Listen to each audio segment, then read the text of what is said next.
Gil Martin here, and welcome everybody to today's episode of the Daily Packers Post, where we bring you in-depth daily coverage of your Green Bay Packers. We have new videos dropping every day, Monday through Friday, so hit the like button and subscribe so you never miss an episode. Today, we're going to talk about Green Bay Packers first-round pick, Matthew Golden. And, it's interesting because I think Golden has been a little bit overshadowed in the last week since the Packers went out and acquired Micah Parsons in that blockbuster trade with the Cowboys. And that may not be a bad thing because Golden will be making his NFL debut on Sunday when the Packers host the Detroit Lions. And I think not making him the ultimate spotlight guy may not be such a bad thing. Golden is the first wide receiver the Packers have taken in the first round since 2002, so it's been more than 2 decades. Javon Walker is the last one, but the thing about Golden that I really like, from the first day he set foot on the practice field, whether it was at OTAs or at training camp, he has really made a strong first impression on his teammates, on the coaching staff, and on general manager Brian Gutekunst. And, Jordan Love, during training camp, basically said he's come in, he's made a name for himself, and he's making some good plays every day. Gutekunst added, he's one of those rookies that made 1 or 2 plays every day that when you start to see that, the consistency of that, there's a lot of history here that those guys make it and are pretty good players in this league. And we saw Golden do the job in the preseason. Yeah, limited snaps, but remember, he played in 2 games. The first game against the Jets, goes up against Sauce Gardner, an all-pro cornerback, starter, great player, makes a 7-yard catch.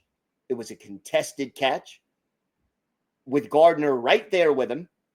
And then later in the series, draws a pass interference call on Gardner. Then he sits out the second preseason game, and in the third, he catches a 39-yard pass that showcased his ability to get deep and showed his good hands. So it's between what we've seen every day in training camp and what we saw in limited action in the preseason, there is reason for hope that we will see an immediate impact this year from Matthew Golden. And, the depth chart backs that up.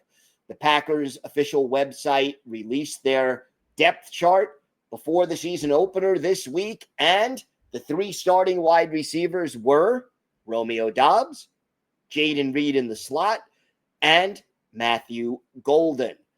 And Jayden Reed had, this to say. The way he's learned the playbook, just the skill set he has, he's going to be a dominant player in this league. If he continues to lock in on what he needs to lock in on and focus on the playbook and all that kind of stuff, he's going to be very dominant. What he's got, you can't teach. He's a really good football player. He's fast. Can't teach that, man. He's smooth in his roots. You can't teach that. The work you put in and day out, he showed that. Again, this is the second quote that says, hey, this kid could be dominant.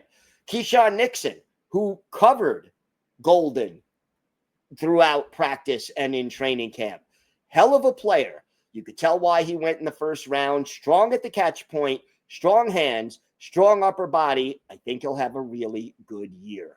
Now, how much of an impact will Reed have this year? I think by the end of the year, he can be, without a doubt, the Packers' number 1 receiver. I mean, Josh Jacobs, during Super Bowl week, went to, Radio Row, and in every interview he gave, he talked about the Packers' need for a number 1 go-to receiver.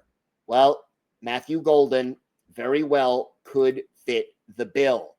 And the record for catches by a Packers rookie receiver in one season is 64 set by Jaden Reed in 2023, breaking Sterling Sharp's record of 55 set back in 1988, I think Golden could very well pass that number and break the record. And Golden himself, he feels like he's ready.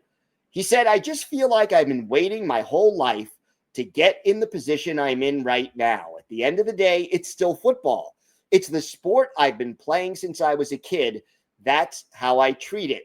And yet, he also notices the progress he's made since he got here at the start of rookie camp. He says, now I'm fully starting to understand the small things. Going to Texas really helped me because it was kind of the same offense, but coming here, it's a lot of different terminology. It's just a small thing that you didn't know about route depth, just different techniques and things like that, being able to read coverages. The transition was smooth, and I'm finally starting to feel like I can just go out there and play.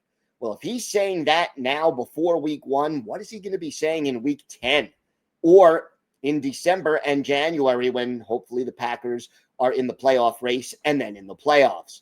Jordan Love also excited about this. I think MG is the perfect guy to go to have a breakout year. The things he's done during OTAs and training camp, just continuing to get better every day.